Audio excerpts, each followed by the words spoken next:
ইসরায়েলে অবস্থিত মার্কিন দূতাবাস বন্ধ ঘোষণা করা হয়েছে। মার্কিন পররাষ্ট্র দফতর জানিয়েছে, ইসরায়েল ও ইরানের মধ্যে সংঘাত ও ইসরায়েলের হোম ফ্রন্ট কমান্ডের নির্দেশ মেনে চলার জন্য জেরুজালেমে অবস্থিত মার্কিন দূতাবাস এবং তেল আবিবে অবস্থিত কনসুলার বিভাগ আজ থেকে শুক্রবার পর্যন্ত বন্ধ থাকবে।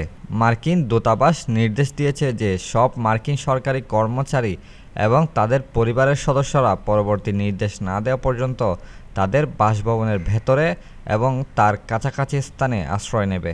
দূতাবাস আরও জানিয়েছে, এই মুহূর্তে বেসরকারি মার্কিন নাগরিকদের ইসরায়েল ত্যাগে সহায়তা করার বিষয়ে কোনো ঘোষণা তাদের কাছে নেই। এর আগে মঙ্গলবার এক বিবৃতিতে দূতাবাস জানিয়েছে, এই মুহূর্তে ইসরায়েল থেকে মার্কিন নাগরিকদের সরিয়ে নিতে বা আমেরিকানদের সরাসরি সহায়তা করতে সক্ষম নয় তারা। বেন গুরিয়ন বিমানবন্দর বন্ধ রাখা হয়েছে এবং সেখান থেকে কোনো বাণিজ্যিক বা চার্টার্ড ফ্লাইট চলাচল করছে না। ইসরায়েলের সমুদ্র বন্দরগুলো বন্ধ রয়েছে।